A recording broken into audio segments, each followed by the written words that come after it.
Dear students, I welcome all for this session on method overloading. In this session, you will learn what is method overloading and what are the advantages of method overloading. Before we learn about method overloading, let us see what was missing in our earlier programming language like C. Why C? Because you are already familiar with the C language and you have studied C language in your previous semester. Okay, so in C language, to add two numbers of different data types, you would have written a functions separately for processing different types of input as shown in this slide. To add two integer numbers, you will write a function that finds the sum of two integer numbers. And to add two real numbers, we need to write a separate function that finds the sum of two real numbers. That means the numbers are of float type. Similarly, to add two numbers of mixed type, like one integer and the other float type, then a separate function needs to be defined. Here, you have to observe all these functions are similar because they are performing same addition operation, but they are accepting different types of numbers. Okay. While calling this function, the programmer has to remember the different function names. Here there are three different functions, so the programmer has to remember three different functions. It will be sometimes a tedious task if the number of function names are more. If so, why don't we have a single function name instead of three that performs addition of any two numbers? To answer this question, in Java, we use the concept of method overloading and polymorphism. In our earlier session, we have learnt about polymorphism. Polymorphism means the ability to take more than one form. Here the ability is related to the function. The concept of polymorphism is implemented in Java by overloading methods. In Java, it is possible to create methods that have the same name but different parameters list and different definition. And this is called as method overloading. That means, as we seen in our previous example, instead of using three different function name, we can use only one function name that exhibits different behaviors. Method overloading is used when objects are required to perform similar tasks but using different input parameters. When we call a method in an object, the Java virtual machine at runtime decides which method to execute based on the number and the type of parameters that we pass. And this is called as runtime polymorphism. There are two ways to overload a method in Java. One by changing the number of arguments as seen in this example. Here the method add is accepting same data type parameters. The first method is accepting two inputs and the second method is accepting three inputs. And the other way is by changing the data type of the arguments as shown below. Here both the functions are accepting the same number of inputs, but the data type of the inputs are unique. They are different. Let us understand how we can overload methods by changing the number of arguments with an example program. Here in this example, you can see a function called DISP is overloaded by providing a different number of inputs. The first function is accepting only one argument that is of character type, and the second function, that is DISP function, is accepting two arguments. One argument is of character type and the other one argument is of integer type.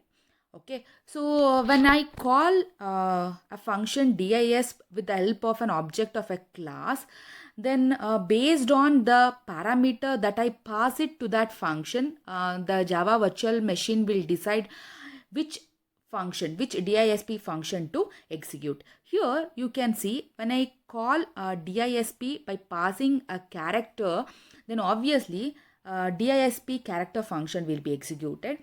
When I call DISP function by passing two inputs, that is one is of character type and the other one is of integer type, then DISP function which accepts character and number, so this function will be executed. So this is how the Java virtual machine will decide which function to execute or which method to execute at runtime based on the number of parameters that we pass it to the function. Okay, so this is one way of overloading methods in Java.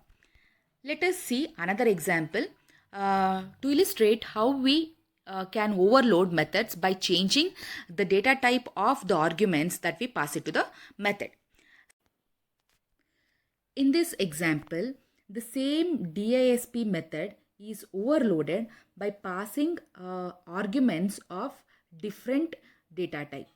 But both the methods are accepting only one parameter. Okay, so when I call DISP function by passing a character type value, then this function will be executed. When I call a DISP function by passing an integer number, then this function will be executed. So this is all about method overloading in Java. This is how Java implements the concept of object-oriented programming feature, that is polymorphism. Let us see the advantages of method overloading. Method overloading increases the readability of the program. A programmer can easily build more readable program with the help of method overloading. Next, a programmer need not give different names for all the methods which does similar functions. With the help of method overloading, he can give only one name for all the functions that does a similar function or task. Next, we will learn about static members. We know that a class consists of variables and methods. These variables and methods are called instance variables and instance methods. This is because every time the class is instantiated, a new copy of each of them is created. They are accessed using an object of the class along with the dot operator that we have discussed in our previous session. Let us assume that we want to define a member that is common to all the objects and accessed without using a particular object. That means without creating an instance of a class. Okay, so that is possible in Java with the help of static keyword. Static members are those which belongs to the class, and you can access these members without creating an instance of that class. That means without creating an object of that class, you can access static members. The static keyword can be used with methods, fields and blocks. That means you can make a method as static, variable as static, and even you can create a static blocks in Java. Let us see how we can use a static keyword with methods. So here is an example program to illustrate how to make a method as a static. It is very simple. So you have to prefix a method by a static keyword. When a method is declared as static method, then there is no need to create an object of that class to use that method. You can see here the sample is a method which is made static. To call that sample method, I have not created any object of that class. So instead, we have to write the class name, that is my class, then dot operator and the name of the static method. This is how we can create static methods and we can call static methods in Java. Very simple. Static methods are those methods which does not require any instantiation for calling that method. Okay.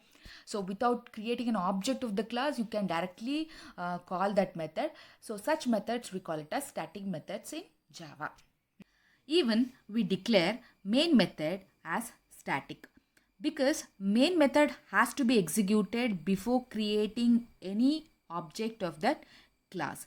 Hence, we always declare a main method as a static method. Static fields. Static fields are nothing but static variables which are used when we want to have a variable common to all instances of a class. That means the static variable is common to all objects of a class. So remember, Java creates only one copy of static variable which can be used even if a class is never actually instantiated. That means to use a static variable, you need not create an object of the class. Directly you can have an access to that static field or static variable.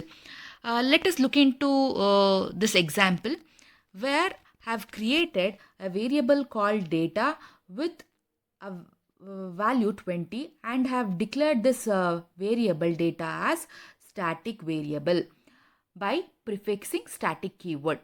Once you declare that variable as static, you can directly access that variable by writing the class name and dot operator followed by the static variable name without creating an object of that class. And this static variable will be common to all the objects, and only one copy of this variable is maintained by the Java virtual machine. Hence, any changes that you perform on this static variable will be affected, and that changes will be reflected for all the objects. Okay. So next we will discuss about creation of static blocks.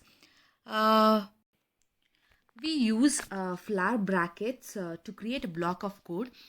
We can make a block of code static by writing a static keyword as shown here.